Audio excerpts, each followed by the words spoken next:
¿Cómo les va? Mi nombre es Javier Bolaños, me dedico al psicoanálisis lacaniano y desde hace años estoy investigando el contrapunto inteligencia artificial-psicoanálisis.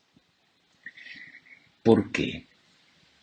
Voy a contarles brevemente tres puntos. Primero, ubicar el centro de análisis. En la era de la cultura digital se ha erigido desde hace años un conocimiento, lo diría así, un conocimiento, una inteligencia si lo prefieren, que funciona sola, prometiendo, sin advertirlo, crear mentes. Así lo dicen quienes la desarrollan. Estamos creando mentes. Y también, sin advertirlo, a partir de hacer justamente eso, ofrecen un nuevo modelo de vida.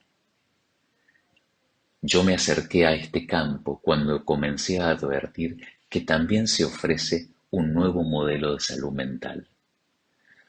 Un nuevo modelo que se dice de esta manera: hay que andar bien, sin tantas vueltas y sin molestar al otro. Segundo, este modelo se establece mediante un formato virtual. Allí todo parece funcionar. Y tercero, comenzar a pensar dónde habrá espacio para nosotros. Respecto al primer punto, les cuento que David Volter, en El hombre de Turing, dice que una nueva tecnología siempre cambia nuestro modo de concebir el mundo y nuestras relaciones en él. Acuerdo con ello. Stuart Brand lo dice de este modo: puedes intentar cambiar la cabeza de la gente, pero eso solo es una pérdida de tiempo. Cambia los instrumentos que utilizan y cambiarás el mundo. La idea desde el principio fue hacer un pacto con las máquinas. ¿Para qué? Para poder confiar en ellas y así prolongar la vida humana.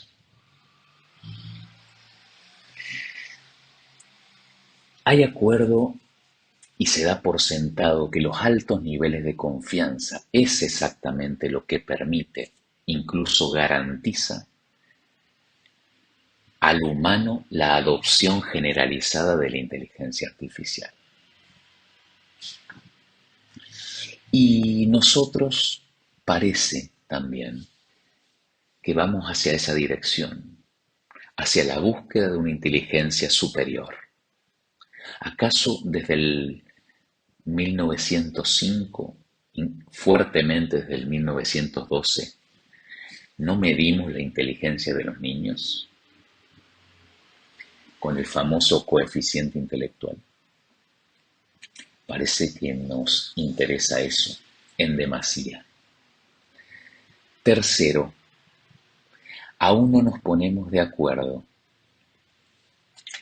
si lo humano es lo que hay o había en algún momento y va perdiendo terreno poco a poco junto a la vida y a la naturaleza que teníamos, o debemos considerar que lo humano es aquello por venir.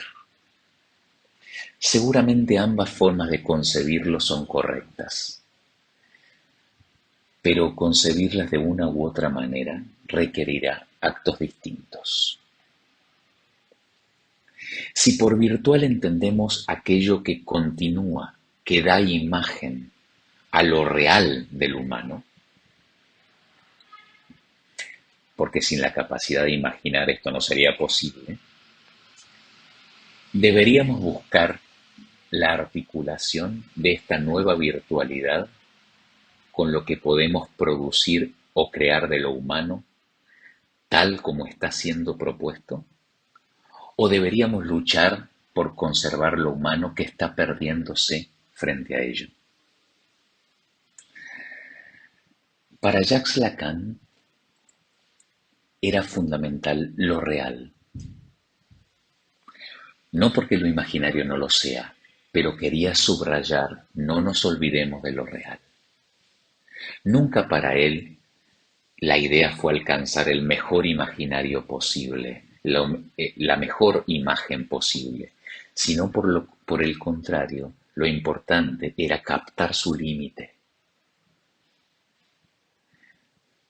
Debemos comprender que lo interesante no era la existencia de alguna envoltura que teníamos, la existencia de X ropaje, de X apariencia o imagen, que si bien, por supuesto, que tiene la función de darnos consistencia, lo importante era su incidencia real, la incidencia real de esa envoltura o de esa imagen.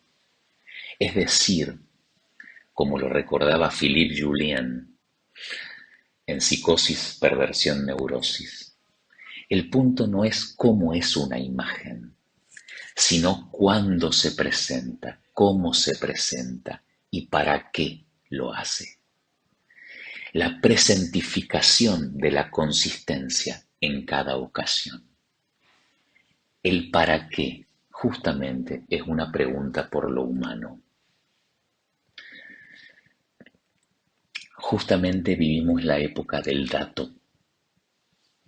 De todo es plausible de volverse dato. Otra pregunta humana es ¿qué contextualiza la disposición de esos datos? Es decir, justamente lo humano es la pregunta por el contexto de lo existente. Debemos entender que todo esto nos sucede a nosotros porque hay un más allá de la subjetividad en nosotros. No es seguro que las máquinas en el futuro no tengan subjetividad, pero me interesa justamente el subrayado del más allá. Tanto Freud como Lacan señalaron que debemos ocuparnos de nuestra satisfacción. Parece que olvidamos la inercia de nuestra satisfacción. Para empezar a captarla, para empezar a captar la dimensión de eso, tengamos en claro que muchas veces nuestra satisfacción no es algo muy civilizado. Sobre todo cuando vemos la del otro, no nos parece tan civilizada. Nuestra satisfacción funciona como si se tratara de una paradojal inercia a la pura expansión, sin ninguna especie de subjetividad muchas veces.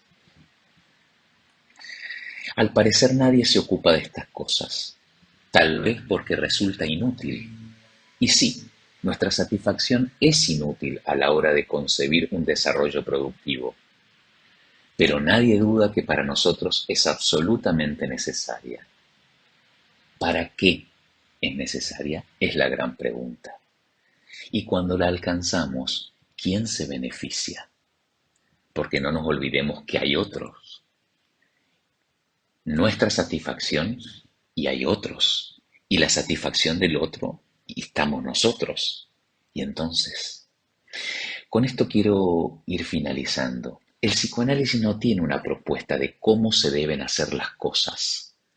Su operación desde el principio más bien conlleva a separar los elementos que en apariencia deberían continuarse, para generar la posibilidad